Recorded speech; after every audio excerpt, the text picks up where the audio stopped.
there are contract manufacturers, there are ingredient suppliers, so there are a whole host of people who come together to help us anytime we develop any product. And it's all orchestrated by Brooke here right on the stage. And I will say we always, anytime that we launch a nutrition product, it always has been developed in connection with one or more vets. Sometimes these vets, sometimes other vets. What we do with the advisory council, which are these 4 veterinarians, and you can also see their bios on our website, is I'm going to just share just a quick, because I want to give them the time, but I want you to understand how amazing, not just from their bios, but how amazing what they're doing in their daily lives really is, and how they've been so wonderful and generous to take all of their knowledge and relationships and help fuel the vision that pawTree has, and they have a shared vision to help us be successful, and they've really done that in amazing ways. So let me just give, these are just a few examples. I wish I had time to go in even more detail. But let me start with Dr. Bernadine. Dr. Bernadine has, she is excellent with the press and the media. I mean, all 4 of them truly are, and they've all had respective areas to contribute that way. But just recently we had an opportunity to do a radio interview, and they wanted a veterinarian's perspective, and we contacted Dr. Bernadine, and she very quickly rose to the occasion, gave a beautiful interview, and she's done that multiple times in podcasts and so forth, things like that. Dr. Tony, he, as I mentioned, has 11 veterinarian hospitals in the Chicago and Columbus area. Well, he's been wonderful to allow us to help get our message out. We've put flyers and information in exam rooms, in all the exam rooms. We've been able to come talk to his staff of veterinarians and other office staff. They've allowed us to put displays from time to time in the lobby. We've shared through Facebook and other messages to all of his audience, the thousands and thousands of people that he contacts through his client base. So wonderful at giving access. And in addition, with the charity I mentioned, Help Save Pets, they also feed the pawTree food and recommend it when people leave to get their pet and adopt pets. So just a wonderful contribution there.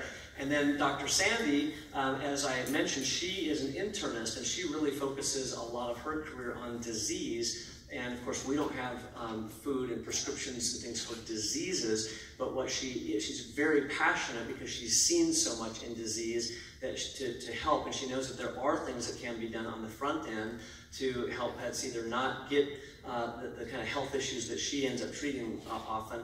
And so one of the things that she has done in the last little bit for us is she's a wonderful writer, and so she's written on obesity, pet obesity, and helped us be able to publish some information to help people to understand the consequences and impact of pet obesity that later leads to disease states. So that's been fabulous. And then Dr. Danny, she is, and all of them are excellent speakers. Dr. Danny is on the speaker circuit all the time. She is in the vet schools speaking to vet students. And if you can imagine, one of the things that it's very difficult for us as pawTree to do is to get out to all the veterinarians and help educate them on the amazing nutrition we have at pawTree.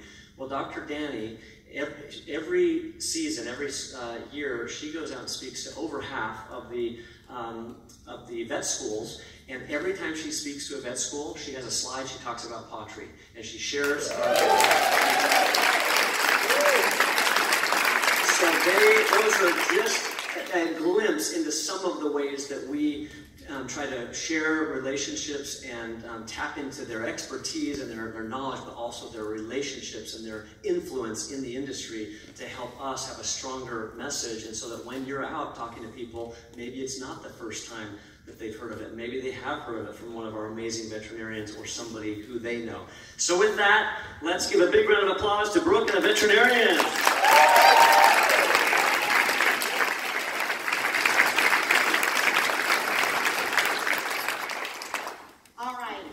Let's start by saying we are honored to have all of you here, and everybody's going to have some time to get with you later today or during the day. So we're going to take this time to talk about some issues that are in the industry today and answer some top of mind questions about our products. Okay, so without further ado, so that we have enough time, we're going to just start with our questions. So to begin with, I want to start with an issue that has just come up, and it's with regard to the FDA. They made the news lately. About 2 weeks ago, the FDA issued a report regarding findings about grain-free dog foods that contain peas, lentils, other legumes, seeds, and potatoes as main ingredients, which are mostly found in grain-free dog food. So that's why they're talking about grain-free dog foods. They're investigating a potential association of grain-free dog foods containing these ingredients and instances of DCM. DCM stands for dilated cardiomyopathy. You might also hear about something about golden retriever issues, etc. It's all the same thing. So I'd like to just bring this up right now because we've started to get questions because people have seen this FDA report. So we'd like to tell you and explain what that's all about and what you should or should not be worried about with regard to pawTree. Okay? So I'm going to ask Bernadine to go ahead and address this one. What is DCM and why has the FDA issued this report to alert consumers at this time? Well, number one, as Brooke was saying, dilated cardiomyopathy is a heart muscle disease. So the heart is a pump, it's a biological pump. They don't know exactly what causes it. There's a lot of different suppositions as to what causes it. Taurine, which is an amino acid, seems to be associated with this. So what happens is that the heart muscle becomes thinner. When it becomes thinner, it can't pump as well. When it can't pump as well, you're not getting oxygen to the body. And you can also have congestion of that blood into the heart muscle itself, into the heart chambers. So if you're not having the oxygen go around, if you've ever gone to Denver and you're up that high, you might feel a little bit weak. Well, the pet can show weakness. It might seem lethargic, it might not have a great appetite. If you have congestion of the blood, the congestion of the blood can cause ascites, fluid buildup, usually in the chest cavity, so you can have coughing. One of the other signs that you may see is just sudden death. Where did this one come from? So of course that's always very shocking. Oh my goodness, what happened? Did it just happen? This is an insidious disease. It takes a while for it to show itself, but you know your pets, they just keep putting on a good front. Why? Because mom's going, dad's going someplace. They don't show their signs of illness often enough. Right now, the FDA has brought this to everyone's attention. Why?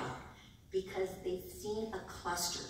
Usually this is disease of large breed dogs. So you're going to have Rottweilers, you're going to have Great Danes, you're going to have Boxers, and sometimes even American Cocker Spaniels. Those are the typicals. And then as Brooke was saying, yes, now they're seeing it in golden retrievers. Oh my goodness, you know, it must be something with the food. What they're needing to do is bring it to your attention because we need to have citizen scientists such as yourself making sure, what are we seeing? Right now, this is still in the very early stages. But what they're seeing so far in this little cluster is trying to figure out what are they eating, who is it genetics, somebody associated with, you know, who's mom, who's dad.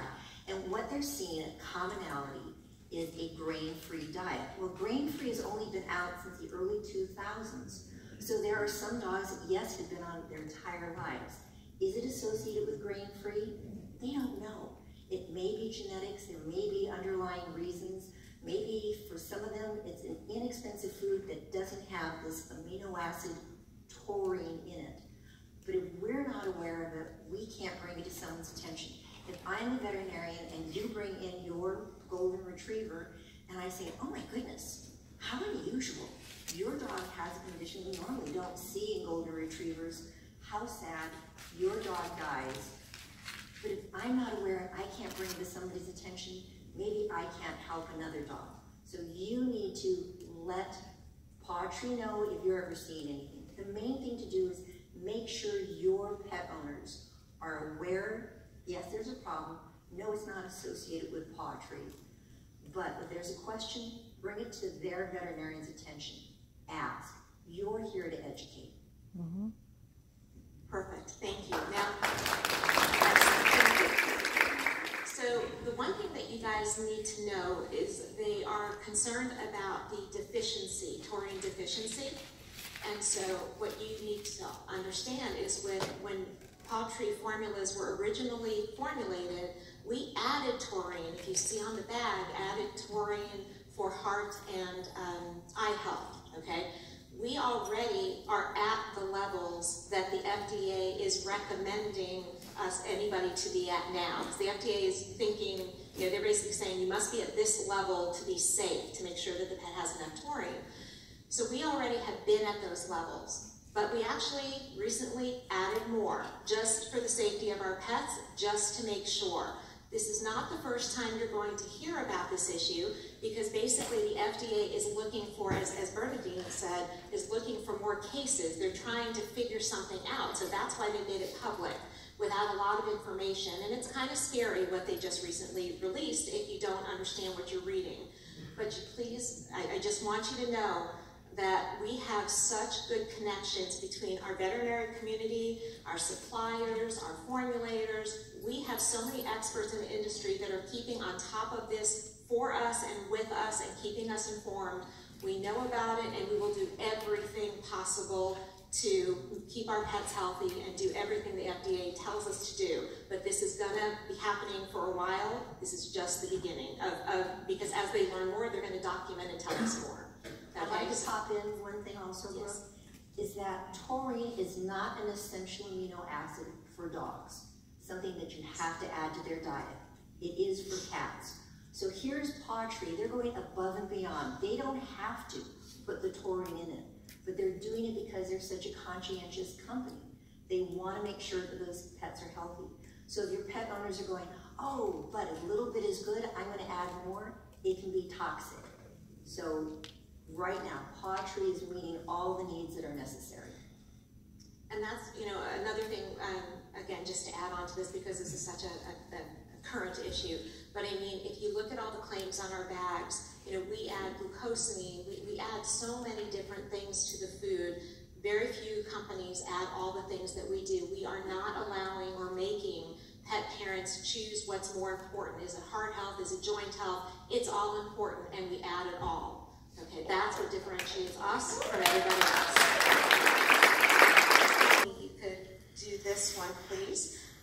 When using our GastroPro Plus, is it better to give the whole dose at one time, or is it better to split it between 2 meals?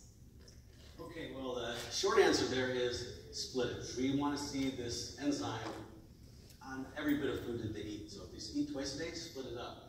I'm glad I got this question because this is like one of my favorite supplements that pawTree makes. And I hope it will be one of yours favorites to recommend. Anytime you can be somebody that fixes a problem that messes with the human-animal bond, you have a chance to be a hero. And for example, when you're cuddled up with your dog on the couch, watching a movie, and he has a gas explosion. You know, Max, get out of here, oh my God, what are you doing? Get away from us, you know. Poor Max, he just has a biological function going on, and he's getting kicked out of the pack, right? I don't understand that. So we want to not have that happen to poor Max. And the other thing too, when we talk about digestive problems, people will allow their dogs to cough for months before they go to the vet. They'll itch for months, but when a dog has diarrhea on your carpet, you need to be at the vet yesterday, right? That's a big deal for a pet parent. And so if we can solve those problems up front with a supplement like this, you get a chance to be here.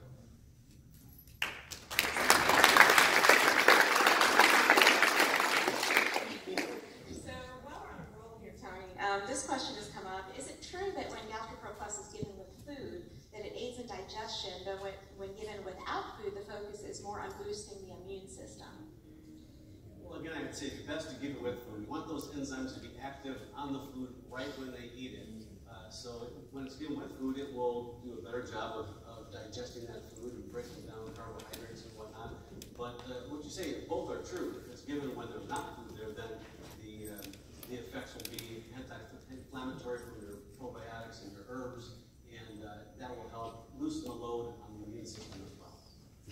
Perfect. And one last thing people ask a lot, is there a best way to supplement with our GastroPro Plus? Well, these come in capsules, and so basically we recommend that you open that capsule up and sprinkle that food, that supplement on the food so that, again, all the food is in contact with those enzymes to help it do a better job. One nice thing about that, too, that we found is that when they take it, they have that enzyme in their mouth out of the capsule, not swallowing the whole capsule and having it open up inside the body. It's actually doing some breaking down of carbohydrates and sugars in their mouth, which will actually help have them have better teeth, less dental disease, and overall a healthier mouth. Excellent, thank you. And should someone use it all the time or just when they see an issue with diarrhea? Like certainly if you have diarrhea, that's going to be obvious. It'll be a helpful situation. But then again, if we just go back to max, this is a problem we don't want to have happen anytime. If we can reduce the amount of gas a pet has, it's always a good thing. All right, thank you. Okay. Intolerances. This question comes up a lot. People don't understand the difference between, and a lot of people think their pets are always allergic to something. So, Sandy, I'm going to point this in your direction. How common are food allergies, and what's the significance of eating a grain-free food? Let's go ahead and start with what's the difference between an allergy and an intolerance. Hi guys. Do you guys have people when they're talking about their pet food say their pet's allergic to something in the food? Isn't that really, really common? Chicken, right? Chicken, all kinds. Yeah, and these are all food intolerances, but there's differences between a true food allergy and an intolerance. So they're all adverse food reactions, sorry. There's true allergies and there's intolerances, which are much more common. We all eat food, so sometimes things don't agree with us, but it's not typically a true food allergy. And a food allergy tends to be a protein source. It can be chicken, it can be fish, beef, it can be corn and soy, but it's hypersensitivity. It's a true allergic reaction to a food complement that the animal's been exposed to before. Usually ingested, but could be in the skin, it's been sensitized and now it's reacting a second time. It's really uncommon as opposed to an intolerance, which it's just kind of more a physiologic response to something that they just don't tolerate that food item or that combination, but it's different than an allergy.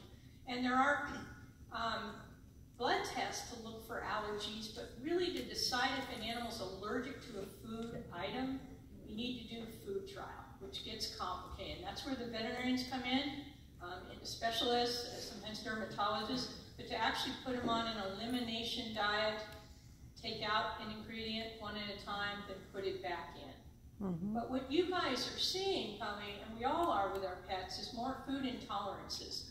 Just some different diets they don't do as well on.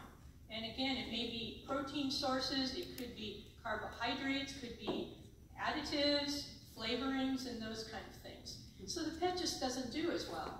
And the true allergies, we can see dermatologic signs. So even ear infections, it's really funky that you would get an otitis and consider a food allergy. But scratchy, itchy, they start excoriating their skin with their nails, they'll get a secondary bacterial infection. We can see that with true food allergy, as well as, Dr. Tony pointed out very well, we covered gas extensively, but GI disease with true food allergy, diarrhea, vomiting, sometimes weight loss, not feeling well, and flatulence.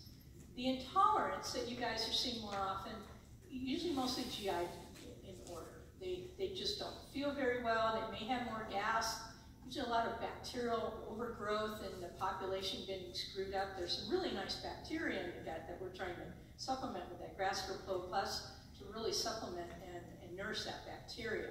So when people comment on that their cat has a true food allergy and diet may not be appropriate for them, it's really worth trying a pawTree diet, and that GastroPro Plus could really help. And you guys have seen the difference, haven't you, in a lot of these pets? Really do really well. Because we want to start out simple before we go to complex. And then if it's simple doesn't work, we may need to refer it. And that's excellent, Sandy. And a lot of times it's also fillers, right? Like you were mentioning, but like soy and corn and some of the fillers that might be in products that are causing some of these issues. But a lot of times everybody says, my pet's allergic to chicken. And when it comes to like a puppy, when you're putting a puppy on something, the pet has to be, generally speaking, to it before they will get an allergy to it. So if someone comes in and they say, I have a puppy a couple months old, generally speaking, it's not an allergy. So just to know the difference between the two, and someone is really, they're still having a reaction, but it's not a true allergy. That's why you've heard me say in the trainings, it's few and far between that have true food allergies. It's more intolerances. Okay? Okay, Danny, you've been quiet. I have been. Very unusual. So let's talk about one of our favorite products, our Wild Alaskan Salmon Oil. We all love that, right? Okay, so Danny, why are omega fatty acids important for our pets, and what should you expect to see to know that our salmon oil is working? And I'm so happy that I got this question also for me. Because your skin and coat is so nice. I have a hairless rat terrier. So she has no hair, obviously. So when I started giving her this supplement, I mean, she's always had good skin, but then her skin, you can just see the vessels getting healthy, and you can see how healthy her pink skin is. You know, it's fantastic. And if there's one supplement that we'll actually recommend for older, aging hospice patients, because by this point, a lot of times supplements, we're a little bit beyond that for our hospice patients. But if there's one that we see a lot of improvement in, it is omega supplements, like pawTree's food additive, and it's fantastic. And even when I was looking into this years ago, and I'll never forget being in veterinary school and listening to my little gastro professor, who was a tiny little man, talked about omegas. I'll never forget that day. I don't know why. But he talked about the importance of the ratio between omega-3s and omega-6. And even when I was researching pawTree's product, I'm absolutely amazed at the quality. So they actually extract the omegas from the salmon within hours of that wild-caught salmon being caught. And that's much different, than farm-raised salmon. I mean, if you think about a salmon that has been out in the wild, swimming, doing the natural things, versus one that's in a tiny little confined feeding operation. It's very, very different. So the quality of the product, even the products coming from a bottle with a pump, so that the oxygen isn't oxygenating this product and then degrading the value and the quality of it. So I'm really proud to recommend this product, and it's the only one that I do recommend, and even the supplements that I take personally, because we're all biological organisms, and this is one of the supplements that I do take. Thank you. Yeah.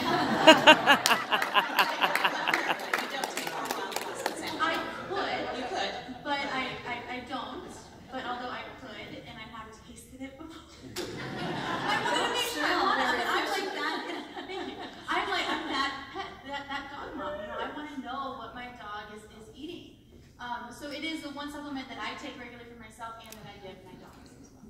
That is awesome. Thank you. So another thing, I always use the wrong word for this, but basically we always see the skin and coat health. That's a thing that you're going to notice first and foremost, right? The pet owner, and it's usually within a very short period of time from when they start using ours, because it takes effect so quickly. But it also has to, it almost like lubricates it. It helps all the organs. It helps everything from the inside out. This is such an amazing product. And it helps with skin allergies. It helps with so many different things. It's our first line of defense when someone says, I have an itchy dog. And it's not just it's not even the skin and the hair, but also the GI and also the musculoskeletal system. Yes. Which is actually the reason why we recommend it to our hospice patients as well, because it just helps with the mobility. It's almost hard to explain to people, but they don't see it immediately like we do with some drugs, real drugs. But it's the week later, 2 weeks later, say, wow, he's getting up, he's moving around, they're just a little bit more engaged.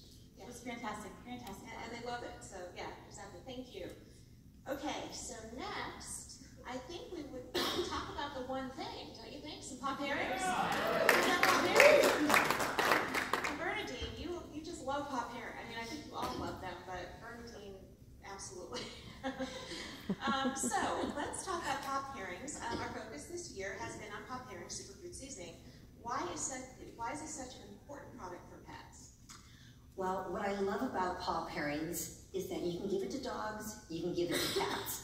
And in my practice, yes, I run into those animals that are super picky. I'll run into those pets that have come in with a heartbreak of vomiting, diarrhea, after surgery, just not doing well, on prescription diets, all these various things. But you've heard me say it before, it's a matter of diet, genetics, and luck that is going to let that pet thrive and not just survive. Well, Yep. we can't do anything about the genetics. We can't do anything about the luck. But you can really do so much about the diet. So here you have a product that is going to be giving them the micronutrients, that has all the antioxidants. Like the salmon oil, the antioxidant is so important for internal health, is what you're seeing on the outside also. That is really necessary to do. And I love the fact that now you have the Italian and the Asian and that you have the Mexican, because I think we're all Jewish mothers. Eat. You know, it makes us feel good when our pets are eating, right? It's like, yes, they ate food, oh, it makes your heart feel so good. Yeah.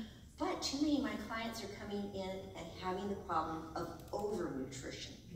And that overnutrition ends up with that fat pet, or the pet that has diarrhea, because they're constantly changing something. It got tired of its food.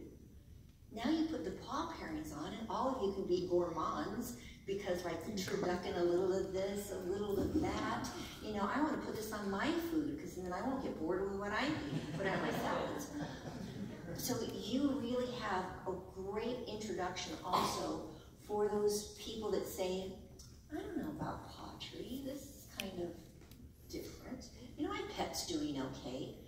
But when you have something like the paw pairings, you can say, all right, your dog is on, or your cat is on a prescription diet.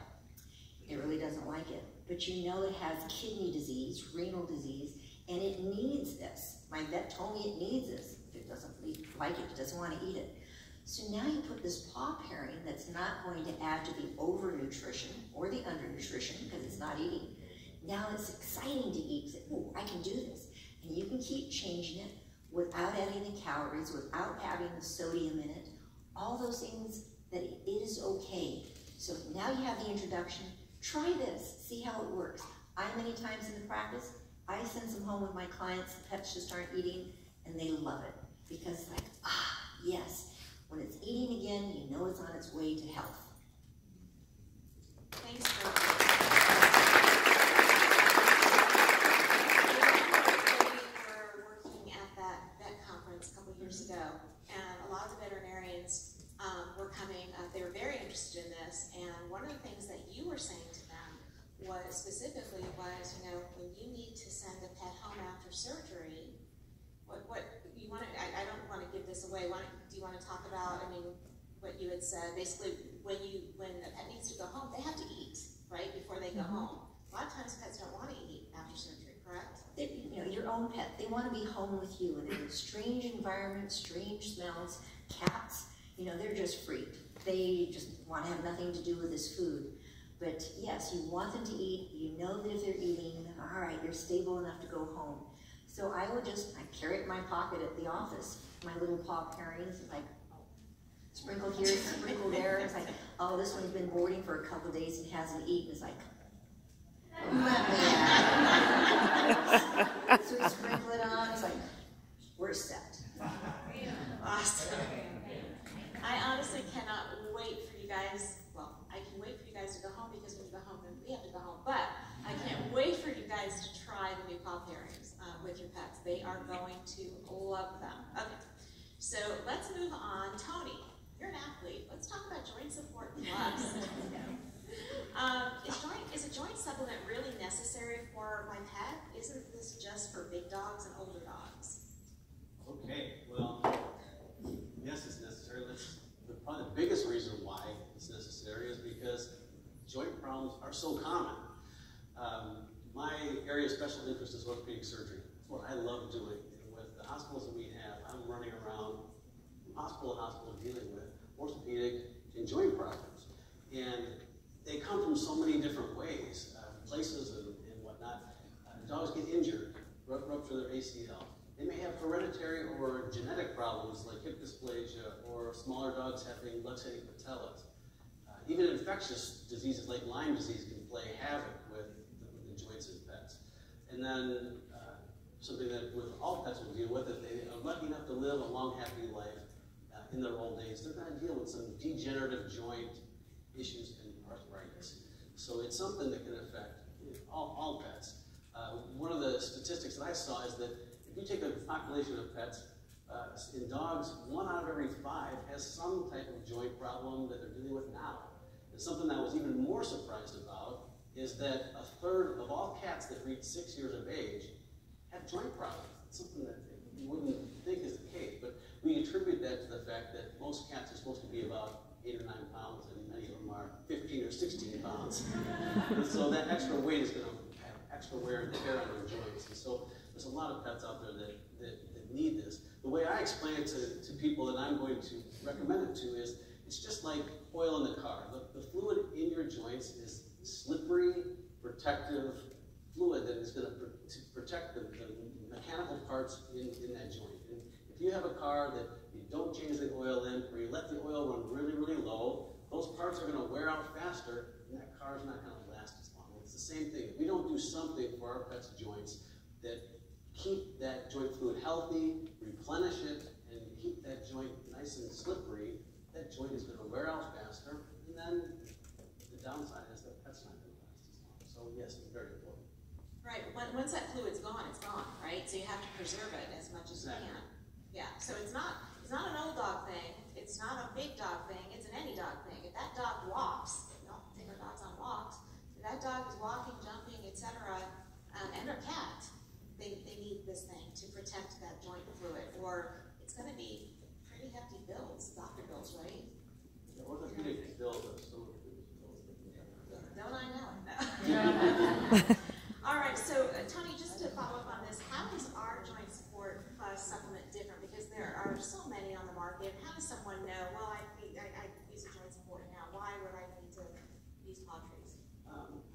Again, another way I explain this to people is that pawTree supplement is kind of like a 1-2 punch. You have, the first punch are supplements, the chondroitin sulfate, the glucosamine, the HA, the MSM, the green lip mussels. I know they're only in there because pawTree has to have something green in everything, right? But they do a good job. And all those are coming at helping the joint in different ways. And then the second punch is the herbal side of this, that's going to be kind of the natural, the holistic pain relief for that pet. And I've never seen any other joint supplement, even ones that people take, that come that multifaceted. So I think that's how it's different. Okay, these are great questions. We're going to run out of time, but I want to get one more product question, and we will definitely do more things with these guys, I promise. But let's just get one more in, and let's talk about dental sticks. So Sandy, do I really need to brush my dog's teeth, and how do our dental sticks work? Well, that's we brush our teeth twice a day, and that's really hard to do in our pets. And dental disease has gotten so much attention in veterinary medicine. There's so much we're doing in dentistry. Dental x-rays are huge because a lot of it is what you can't see. It's below the gum line. And it's really hard to brush our animals' teeth, but you can think of if you don't clean off the debris in there, and there's a biofilm. You guys if you don't brush your teeth after, you guys can feel that in your mouth. It's yucky.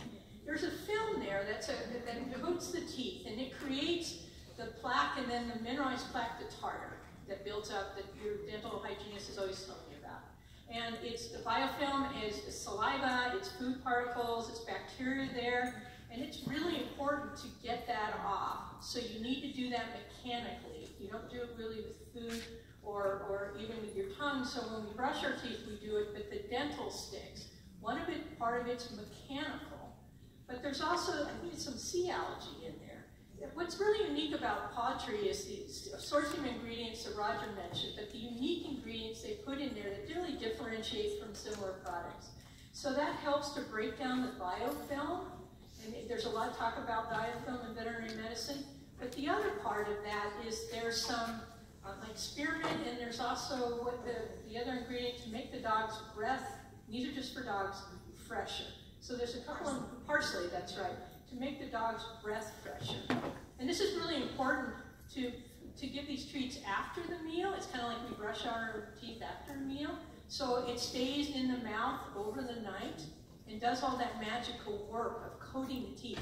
Like they describe kind of like an Oreo. So all that sea kelp and all that stuff for the biofilms, like the inside of the Oreo that you eat after you open the Oreo up, so you don't have to open the tree up. The dog will get it all, but it's really unique product. Thank you so much. That is true. So remember, chew on it a little bit, get it all over their teeth after their final meal of the day before they go to bed. It works overnight. Fewer dentals. Healthier dogs. Okay. So, and remember, it is just for dogs, not for cats. Okay? All right, last question. I want each of you, but we need to move quickly. But this is so important to us because we want to know, how does pawTree's vision to create a world filled with unconditional love where pets and their people thrive, how does that fit with your personal vision and mission? And why don't we just go, let's start with Bernadine. Make it short and sweet, that's going to be difficult. You may have heard of an initiative called the One World Initiative. One World, One Health, One Medicine. And I see myself being involved with it, but I also see all of you. Because every time you touch a pet owner, you're impacting in their lives. So you're impacting that pet by making sure that it has that optimal health possible. You're working from the inside out. You're also really affecting that human-animal bond. We want to have our pets with us as long as possible, as good a quality of life as possible. You're also affecting the human-human bond. Your relationship with that pet owner. Your relationship with that pet owner now is their relationship with pawTree. So it really turns into this win-win-win situation for everyone. One of the things that we were talking about earlier is that we've had a lot of pet food recalls. There's never been one for pawTree. Woo, woo. I think if you approach people by saying, I've stopped recommending different procedures, products, etc. at my hospital, but I tell them what they need. So I educate them and I tell them what they need. Not what I recommend, that's soft. But you go out there and you tell people what they need to know. You educate them, you make sure that their pet thrives, not just survives. Excellent, thank you. And I think what I'd say is I look at my vision, and my vision started out to be successful at something I love that did something good for others. And I work a lot. My job, my career is my passion, and it doesn't feel like a job. The heartwarming feeling I get when I take care of a pet and a family is something I'll never get when I'm doing a hobby or playing golf, especially not playing golf. And so, how does it align with pawTree? I think it comes from the mission that Roger and his team have put in place, coupled with a really high-quality product that you can be very proud to recommend. And that has set the stage for you guys to be successful at something you love that does something really good for others. And I think if you make that your passion, you will contribute to a world of unconditional love where pets and people are better off because of what you do. Thank you.